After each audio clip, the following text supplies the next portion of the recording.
The impacts of the Jimmy Kimmel Live suspension, which will end tonight with his return to most ABC stations, including this one, KESQ. Local comedians say it's a larger conversation about government censorship and free speech. Now, they say while there is a time where jokes cross the line, they say it's up to the comedian and the audience to decide. News Channel 3's Kendall Flynn is live in studio with what they have to say as Kimmel is set to return again tonight. Yeah, John and Karen, we know this has been a large conversation here in the Valley and nationwide, especially after Jimmy Kimmel's comments about Charlie Kirk's suspected killer taking him off air. Now, local comedians are discussing if jokes can cross the line and how they think the suspension could impact comedy in the future.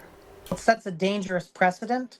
Comedy is about risk, and if you take away the comedian's ability to risk something, you really take away the potential to be funny. Local comedians say they've been watching all the headlines about the Jimmy Kimmel Live suspension, and they say this infringes on the First Amendment and government censorship. Free speech is the highest American value for me. Being able to decide what it is that I want to talk about and how I want to express myself. I think the whole reason people show up to do comedy, especially at an open mic or a show, is so that they can share their ideas with people who want to listen. Jereminsky and Luna say there is a line to jokes at shows, but they say it's up to the audience. There are jokes that are going to go too far, for sure. And you run the risk of doing that. But I think that the ratings will take care of that. The audience can laugh, they can boo, they can throw tomatoes at you, but it's the audience and you who get to decide where that line is, not the federal government. There's definitely an audience for every joke, and if you don't like a certain joke, then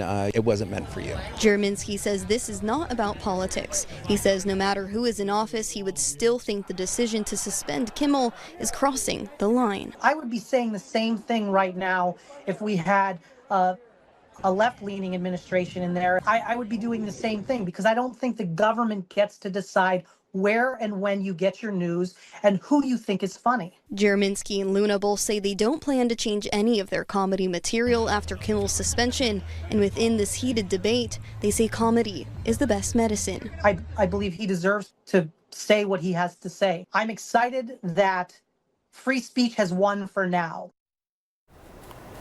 Take a look at some of these emails to the News Channel 3 newsroom. We've received dozens of emails and calls, both against and in favor of Kimmel's suspension. And to be clear, we are an ABC affiliate owned by News Press and Gazette. Jimmy Kimmel Live will be back on KESQ tonight. And you can find more information on Jimmy Kimmel Live and a link to ABC for viewer complaint on our website at KESQ.com. Just click on this story right on our website. For now, reporting live in the studio, Kendall Flynn, News Channel 3.